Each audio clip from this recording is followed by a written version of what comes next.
সুপ্রিয় দর্শক, গত শুক্রবারের ন্যায় আবারও এই শুক্রবারে আপনাদের সামনে হাজির হয়েছি এবং সেই খোলা আকাশের নিচের জায়গায় যেখানে আপনারা আমাকে দেখেছিলেন আগেরবার, সেখানেই। তো আমাদের আজকের আলোচ্য বিষয়টা হচ্ছে যে আমাদের এই 17,20,00,000 মানুষের দারিদ্র্য দূরীকরণ এবং এই ম্যান পাওয়ারের সঠিক যে ব্যবহার সেটি নিশ্চিত করা যায় কীভাবে।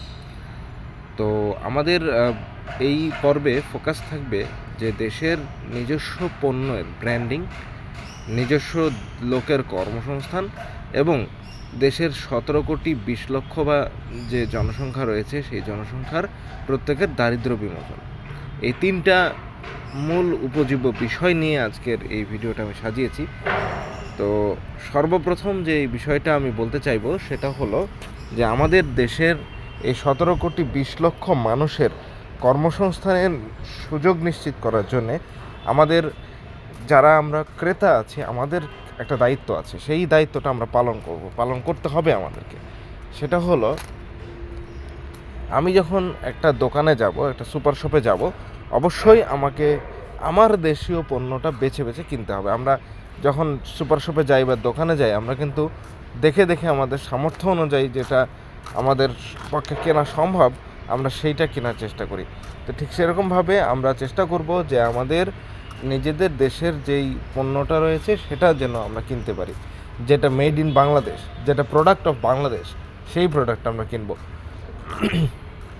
আচ্ছা, তাহলে কি হবে? দেশীয় প্রোডাক্ট যদি আমরা কিনি, তাহলে কি হবে? যেই প্রোডাক্টটা আমি কিনছি, এই প্রোডাক্টটা যিনি উৎপাদন করেছেন, যে প্রতিষ্ঠান উৎপাদন করেছে, সেই প্রতিষ্ঠানটা দেশের জনসাধারণের কর্মসংস্থানের ব্যবস্থা করতে পারবে।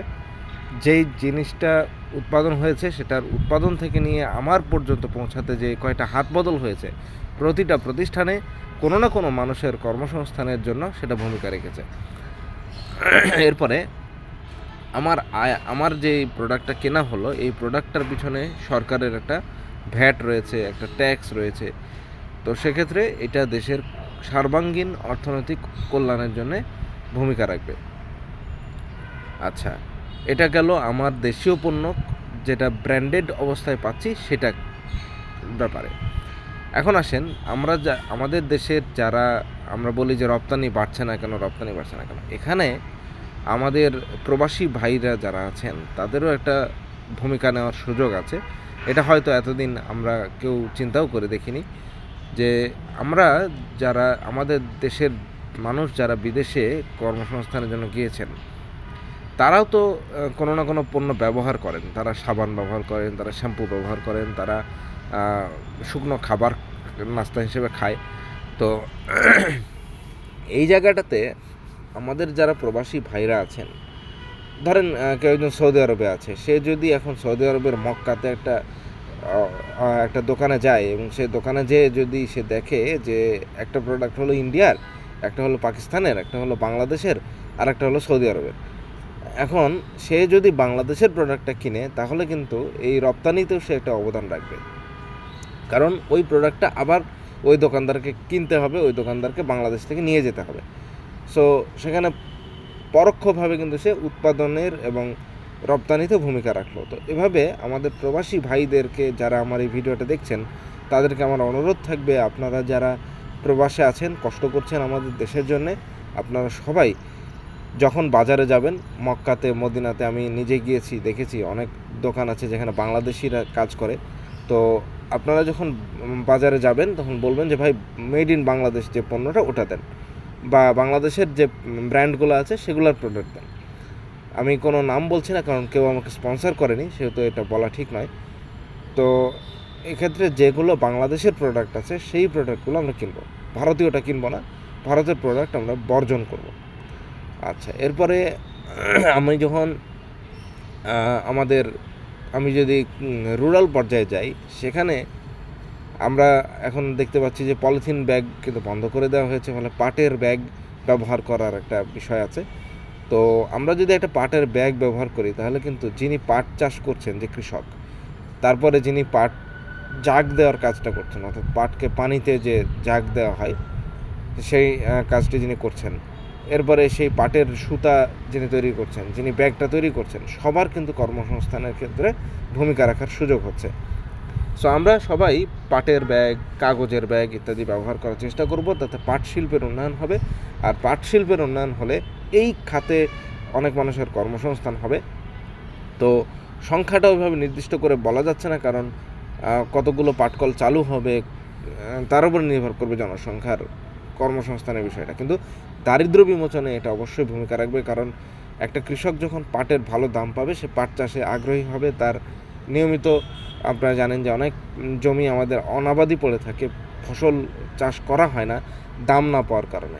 তো সেই জায়গাটায় আমি মনে করি যে একটা চমৎকার রেভলিউশন আসবে। আচ্ছা, এরপরে আসেন, আমি চামড়া শিল্পের উন্নয়নের জন্য দীর্ঘদিন ধরেই কাজ করছিলাম। তো চামড়া শিল্পের উন্নয়নে আমাদের অনেক বড় ভূমিকা রাখবার সুযোগ রয়েছে। চামড়া শিল্পের উন্নয়নের জন্য আপনারা জানেন যে গত কয়েক বছর, প্রায় 16 বছর এই শেখ হাসিনার শাসনামলে আমাদের চামড়া শিল্প কিন্তু ধ্বংস হয়ে গিয়েছে। সো এই চামড়া শিল্পকে বাঁচাতে হলে, এই চামড়া শিল্পকে উন্নয়ন করতে হলে এবং চামড়া শিল্পের মাধ্যমে যদি জনগণের দারিদ্র্য দূর করতে হয়, কর্মসংস্থানের অভাব দূর করতে হয়, তাহলে আমাদেরকে যেটা করতে হবে, বাংলাদেশের চামড়ার যারা মূল বিক্রেতা আছেন, অর্থাৎ কোরবানির সময় আপনারা জানেন যে সবচেয়ে বেশি চামড়া ক্রয় করা হয়, এবং আমাদের ইসলাম ধর্মে আছে যে মাদ্রাসাগুলোতে চামড়া দিয়ে দেওয়া বা চামড়ার টাকাটা মাদ্রাসায় দেওয়ার নিয়ম আছে। তো সেক্ষেত্রে যে মাদ্রাসাগুলো চামড়া সংগ্রহ করে, আমরা প্রয়োজনে সেখান থেকে ক্রয় করে সেই চামড়াটা যাতে একেবারে দোকানের পাশে, রাস্তার পাশে যে মুচি আছে সেখান থেকে শুরু করে বাংলাদেশের সবগুলো কারখানায় যাতে বাংলাদেশের চামড়াটা ব্যবহার হতে পারে। ওয়েট ব্লু চামড়া বলে একটা, আপনারা জানেন যে প্রসেস করা একটা চামড়া বিদেশ থেকে আসে, এটা যেন আনতে না হয়, সেই ব্যাপারে আমাদের উদ্যোগ নিতে হবে। আমরা দেশীয় চামড়া শিল্পের উন্নয়নের জন্য আমরা রেক্সিনের জিনিস ব্যবহার করি। রেক্সিনের জিনিস ব্যবহার না করে আমরা চামড়া জিনিস ব্যবহার করলে কিন্তু সেখানে চামড়া শিল্পের একটা ভূমিকা রাখার সুযোগ হবে। এবার আসেন চিনি শিল্প। চিনি শিল্পের উন্নয়নের জন্যে, বাংলাদেশের চিনি শিল্পের উন্নয়নে আমাদের প্রত্যেকটা মানুষ, একবারে ছোট বাচ্চা থেকে শুরু করে একটা বুড়া মানুষ পর্যন্ত সবার কিন্তু এখানে ভূমিকা রাখবার অসংখ্য সুযোগ রয়েছে।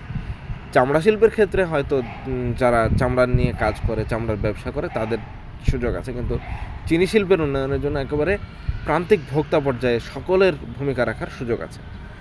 সেটা কিভাবে? চিনি শিল্পের উন্নয়নের জন্যে আমি যখন দেশীয় লাল চিনিটা ব্যবহার করছি, তখন এই চিনি আমি নিজে কিনছি, যে দোকানদার বিক্রি করছে তার একটা আয় হচ্ছে, যেই খান থেকে সে কিনে আনছে, অর্থাৎ আমাদের চিনি ও খাদ্য শিল্প কর্পোরেশন, তারা এটা প্যাকেটজাত করে বিক্রি করছে। সো তারা এই চিনি কলগুলো থেকে কিনে আনছে, সেই চিনি কলগুলো আবার আখ চাষিদের কাছ থেকে আখ নিয়ে আখ মাড়াই করে তারপর চিনি তৈরি করছে। সুতরাং একেবারে চেইন অফ আপনার সাপ্লাই চেইনটাকে যদি আমি ঠিক রাখি এবং সেখানে যদি আমি ভূমিকা রাখতে পারি, তাহলে কিন্তু আমাদের একদিকে যেমন বিদেশি চিনি আমদানি করার কারণে বৈদেশিক মুদ্রার নষ্ট হচ্ছে, সেটা বন্ধ হবে, বৈদেশিক মুদ্রা আমাদের বেঁচে যাবে। আমাদের দেশীয় শিল্পের উন্নয়নের কারণে আমরা দেশের মানুষের কর্মসংস্থান তৈরি করতে পারবো, দেশের দারিদ্র্য বিমোচন হবে, সর্বাঙ্গীনভাবে বাংলাদেশ উন্নয়নের এক মহাসোপানে যে যাত্রা শুরু করেছে গত 5ই আগস্ট থেকে, সেটা ইনশাল্লাহ সর্বাত্মকভাবে সম্পন্ন হবে। আমি আশা করব আমার এই ভিডিও থেকে আপনারা সকল বিষয়ে পুঙ্খানুপুঙ্খভাবে পালন করবেন এবং দেশের উন্নয়নে ভূমিকা রাখবেন। ধন্যবাদ।